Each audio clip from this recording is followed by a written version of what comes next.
Hello everyone, this is Catherine from Catherine's Granny Squares. So I'm here again in the craft room. While I've still got this craft room, I thought I'll film in here. We have been packing all morning. We've had a big session sorting out cookery books. I have got a few, so I'll put a few pictures on our family chat. And already some people are having some of the books I don't want. You gather them throughout the years. So crochet-wise, I thought I'd show you the blanket that I have finished, the star blanket. Hopefully you can see that. There is a short I did in progress, and here we are with it finished. I can't see if this is going to be shown properly, but when I look back at the video, hopefully it will be. So I am pleased with the way it's turned out.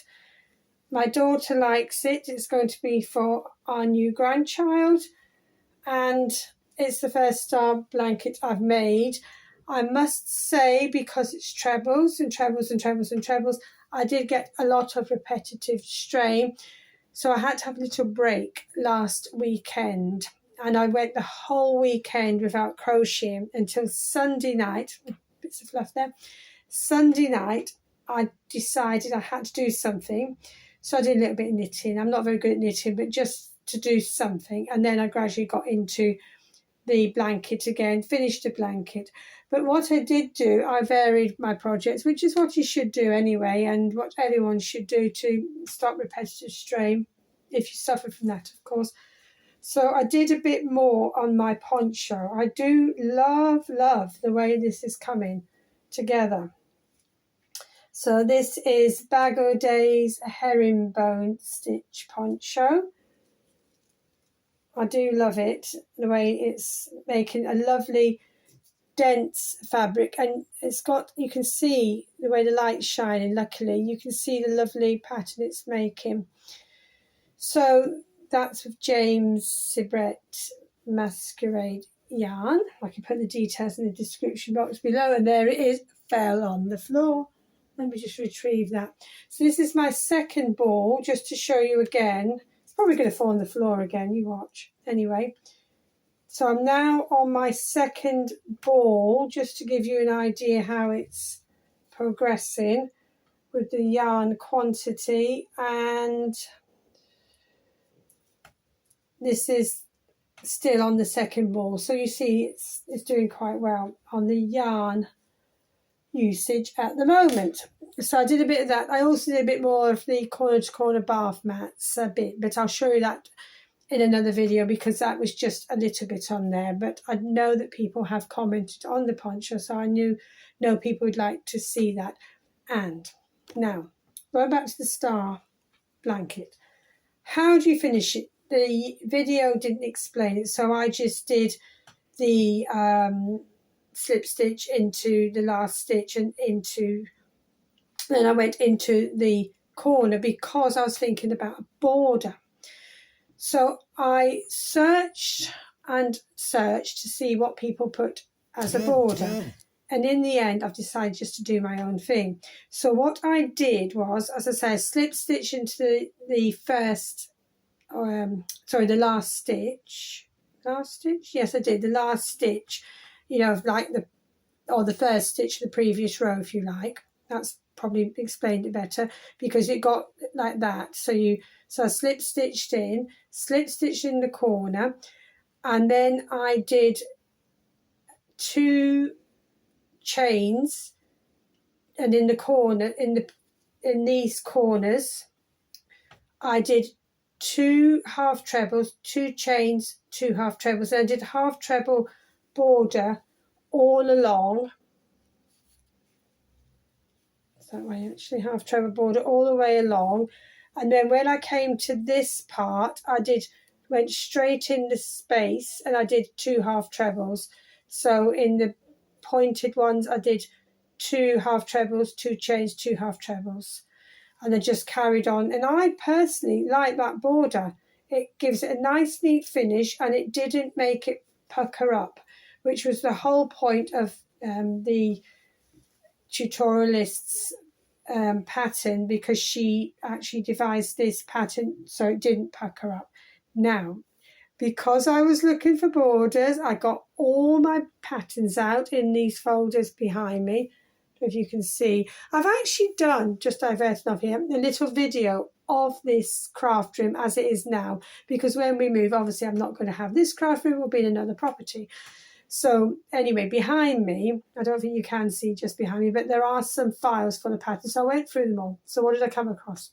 I came across a pattern for not an 8-point star, but a 12-point star. You've guessed it. I've started it. So it sat on the couch next to me, winking, like a nice big bar of chocolate. Wink, wink, wink, wink. You know you want to make me. I don't need to start any more projects. I've got projects on the go, but it sat there. And I didn't put that pattern away. No, I left it there, winking, winking, winking. And in the end, I thought, I'm making it. So I've started it. So this is a 12-point star blanket. It's a bit hard to see at the moment. Now, I'm a bit concerned that this one will pucker up, which is, so I'm going to have to be very, very careful on this. This is 12 points. You start by doing a completely different from that 8-point one. You do 8-point blanket, 8-point star blanket. You put some bobble stitches in the centre. How different is that? So I found this baby yarn, which is from my stash. It's Mariners. They don't trade anymore as far as I know. But anyway, it's going to be basically white and, as you can see, grey. And that's what I'm going to do the colours in, because I thought the colours for this blanket, then it'll be unisex, won't it, for a boy or a girl. When my daughter was expecting her last baby, I actually did call the midwife blanket. I've mentioned this before, and I did use this yarn, and I did use the same colourway. And so that could be for either sex. So I've started it, and I'm already enjoying doing it. So, and I found these little stitch markers in my notions, and I've got numbers on, so I put there, I'm on row 9, so counting. I just thought I'd use the stitch markers, to be honest with you.